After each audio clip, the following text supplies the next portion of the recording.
Once upon a time, there lived an old man in a village. During the evening, he used to gather some young boys and he used to share some stories from his life, from his experience, and from the life of his friends, so that the young boys can get some insights out of those events and can implement those knowledge in their life.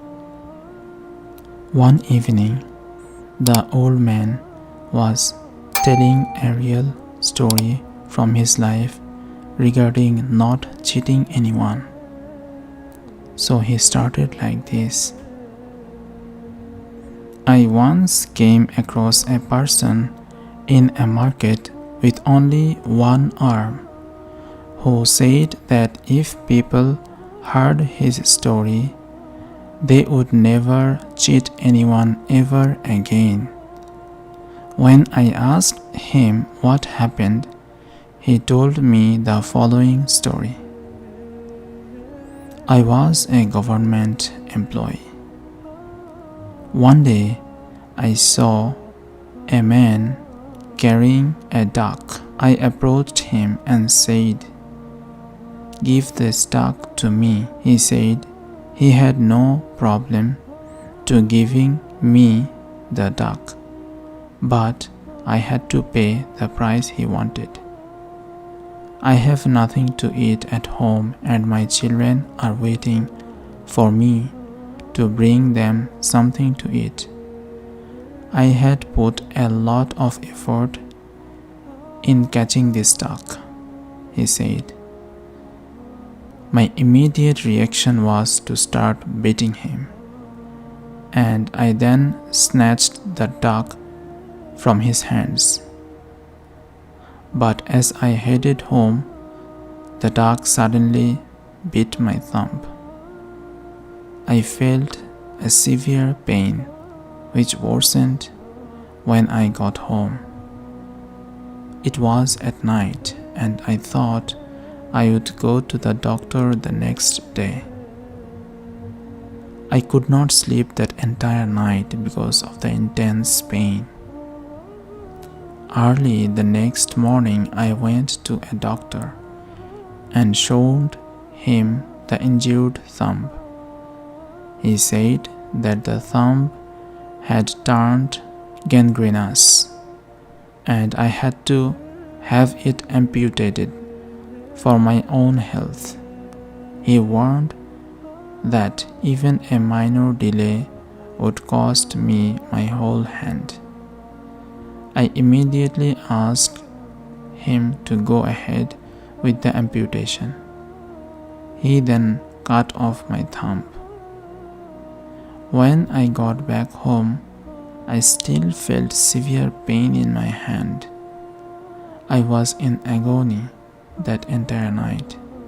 The following morning, I again went to the doctor, who advised me to have the hand amputated.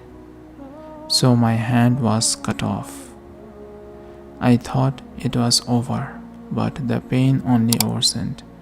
I started screaming in pain and crying out for help.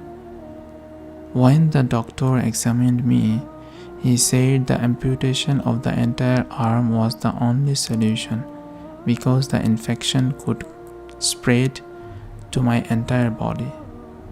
The people in my locality soon heard what had happened.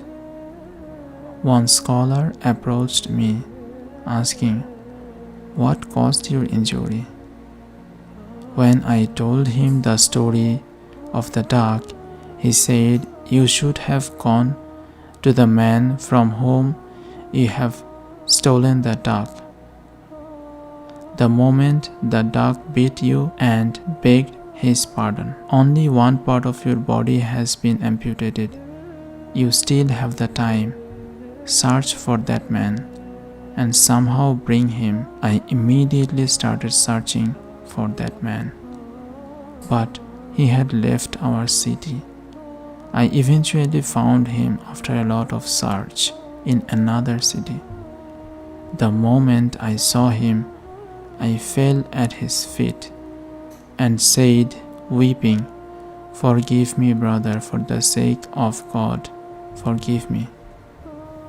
The man asked me who I was. I told him I was the person who had stolen his dog, and showed him that my hand had been amputated. When the man saw this, he burst into tears. He then said, "Oh, my brother, after seeing you in this distress, my heart goes out to you. Indeed, I forgive you for the sake of God." Then I said, "Dear brother, please tell me if you had put a curse on me when I beat you and took the dog from you."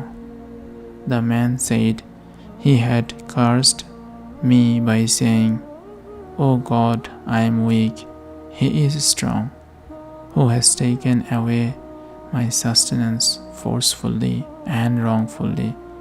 O my sustainer, plunge this man into trouble and distress, and show me your power and providence." I said, "O my brother, God has shown his power and providence. I seek forgiveness from God for my sins." See, in life, sometimes it may appear that if we forcefully take wealth from someone else, we may have won at that point of time. Little do we realize that whatever we do in our life, that will turn back to us. So, in reality, no one can win by cheating anyone else. So let us never cheat anyone, and let us be polite and be kind to everyone around us. That is the moral of the story. See you in the next story.